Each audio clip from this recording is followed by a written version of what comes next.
Chemistry की दुनिया में ना कुछ कॉन्सेप्ट्स बहुत ही बेसिक होते हैं, एकदम फंडामेंटल, और रेजोनेंस उन्हीं में से एक है। ये एक ऐसा आइडिया है जो समझाता है कि बहुत सारे मॉलिक्यूल्स कैसे बिहेव करते हैं, वो स्टेबल क्यों होते हैं और वो रिएक्ट कैसे करते हैं। तो आज हम इलेक्ट्रॉन के इसी इनविजिबल फ्लो के ब्लूप्रिंट को डिकोड करने वाले हैं। चलिए एक चौंकाने वाले सवाल से शुरू करते हैं। क्या हो अगर मॉलिक्यूल्स की जो तस्वीरें हम कागज पर बनाते हैं, वो सिंपल लाइंस और डॉट्स के साथ वो पूरी कहानी बताती ही ना हो? क्या हो अगर असलियत उससे कहीं ज्यादा कॉम्प्लेक्स और दिलचस्प हो? इस आइडिया को समझने के लिए चलिए एक क्लासिक केस स्टडी पर नजर डालते हैं, बेंजीन। ये एक ऐसा मॉलिक्यूल है जिसने केमिस्ट्स को लंबे समय तक परेशान किया, क्योंकि इसे बनाने के जो नॉर्मल रूल्स थे वो असलियत से मेल ही नहीं खाते थे। अच्छा, तो चलिए इसे जरा गहराई से समझते हैं। अगर हम बेंजीन को नॉर्मल तरीके से ड्रॉ करें तो हमें एक रिंग मिलती है जिसमें सिंगल और डबल बॉन्ड एक के बाद एक आते हैं। अब थ्योरी के हिसाब से एक सिंगल कार्बन कार्बन बॉन्ड की लंबाई होनी चाहिए करीब 154 पिकोमीटर और डबल बॉन्ड की थोड़ी कम 134 पिकोमीटर। हाँ, ये पिकोमीटर बहुत ही छोटा होता है, मतलब 1 मीटर का खरबवां हिस्सा। तो सीधी सी बात है, हमें 2 अलग अलग बॉन्ड लेंथ की उम्मीद करनी चाहिए थी। लेकिन जब साइंटिस्ट्स ने बेंजीन को असल में मापा तो उन्हें कुछ बहुत हैरान करने वाला मिला। हर एक कार्बन कार्बन बॉन्ड की लंबाई ठीक 139 पिकोमीटर्स थी। ना तो सिंगल बॉन्ड जितनी लंबी और ना ही डबल बॉन्ड जितनी छोटी, बल्कि ठीक बीच में। हमारी ड्राइंग और असलियत दोनों मैच नहीं कर रही थी। और यही है बेंजीन पैराडॉक्स। तो भाई, इस पहेली को कैसे सुलझाया जाए? इसका जवाब एक बहुत ही पावरफुल कंसेप्ट में छिपा है, जिसे कहते हैं रेजोनेंस, या हिंदी में कहें तो अनुनाद। अब जो बात सच में दिलचस्प है वो ये है कि बाईं तरफ जो 2 स्ट्रक्चर दिख रहे हैं ना, जिन्हें हम कैनोनिकल फॉर्म्स कहते हैं, वो पूरी तरह से काल्पनिक है। मॉलिक्यूल असल में इन दोनों के बीच कूद नहीं रहा होता है। दाईं तरफ जो है वो है असलियत, एक सिंगल स्टेबल स्ट्रक्चर जिसे रेजोनेंस हाइब्रिड कहा जाता है।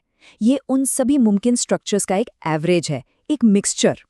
तो सबसे ज़रूरी बात यह है कि रेजोनेंस कोई फिजिकल प्रोसेस नहीं है। ये हमारे लिए एक मॉलिक्यूल के असली स्ट्रक्चर को समझने का एक तरीका है, जिसे किसी एक लुईस स्ट्रक्चर से नहीं दिखाया जा सकता। असली मॉलिक्यूल एक मिक्स्ड या हाइब्रिड स्ट्रक्चर है, जो किसी भी एक तस्वीर से कई ज़्यादा स्टेबल है। और ये स्लाइड बहुत अच्छे से दिखाती है कि ऐसा होता क्यों है। देखिए, सारा खेल स्टेबिलिटी का है। रेजोनेंस हाइब्रिड एक तरह की एनर्जी वैली में रहता है।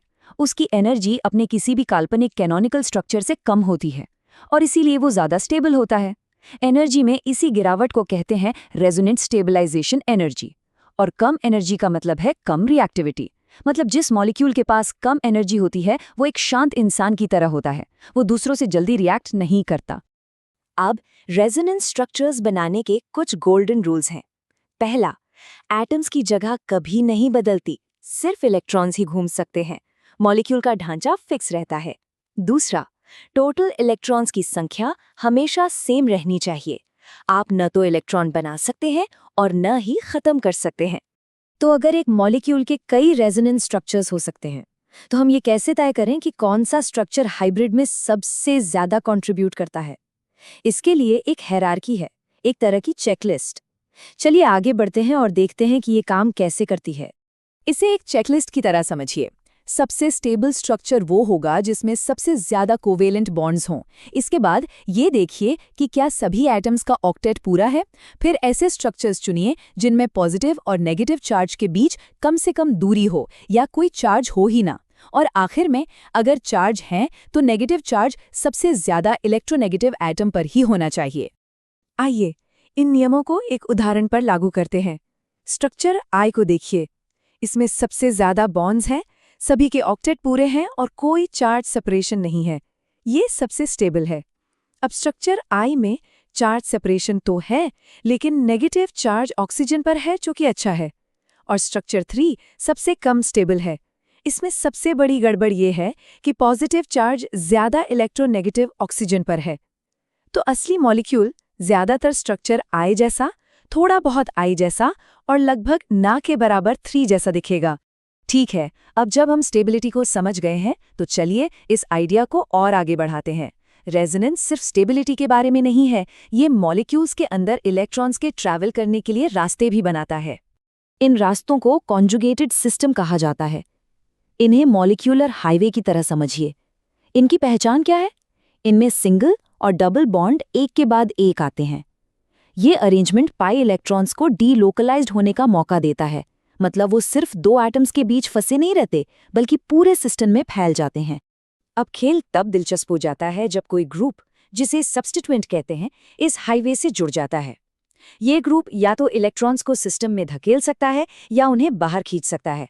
इलेक्ट्रॉन्स के इस ट्रांसमिशन से मॉलिक्यूल में पोलैरिटी पैदा होती है और इसी को हम रेजोनेंस इफेक्ट या मीजोमेरिक इफेक्ट कहते हैं। और इससे इलेक्ट्रॉन्स की एक दिलचस्प रस्साकशी शुरू हो जाती है। जो ग्रुप्स जुड़ते हैं उन्हें दो टाइप में बांटा जा सकता है। एक वो जो इलेक्ट्रॉन्स को धक्का देते हैं और दूसरे वो जो उन्हें खींचते हैं।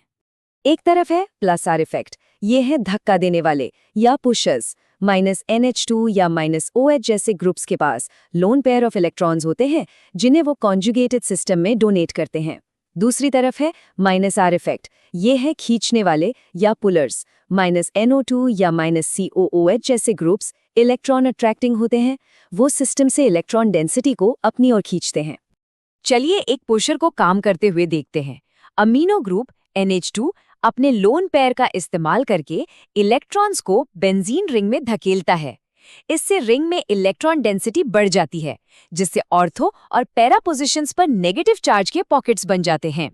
और अब देखते हैं एक पुलर को। नाइट्रो ग्रुप NO2 ठीक इसका उल्टा करता है। ये बेंजीन रिंग से इलेक्ट्रॉन्स को बाहर खींचता है। इससे सिस्टम में इलेक्ट्रॉन्स की कमी हो जाती है, जिससे उन्हीं ऑर्थो और पैरा पोजीशंस पर पॉजिटिव चार्ज के पॉकेट्स बन जाते हैं। ठीक है, तो चलिए अब इन सभी कॉन्सेप्ट्स को एक साथ जोड़ते हैं। हम इस पूरे सिस्टम को एक आसान और असरदार तरीके से कैसे देख सकते हैं। ये स्लाइड इसे बहुत ही शानदार तरीके से समझाती है। इसे एक बिजली के सर्किट की तरह सोचिए। जो कॉन्जुगेटेड सिस्टम है, यानी वो मॉलिक्यूलर हाईवे, वो है कॉपर का तार। उसमें बहने वाले डीलोकलाइज्ड इलेक्ट्रॉन्स हैं बिजली का करंट। और जो सब्स्टिट्यूएंट है, यानी धक्का देने वाला या खींचने वाला ग्रुप, वो पावर सोर्स है, जैसे एक बैटरी जो करंट को चला रही है। तो याद रखने वाली सबसे जरूरी बातें क्या हैं? पहली, जो ड्राइंग्स हैं वो सिर्फ टूल्स हैं, हाइब्रिड ही असलियत है। दूसरी, रेजोनेंस से डीलोकलाइजेशन होता है, जिसका मतलब है स्टेबिलिटी।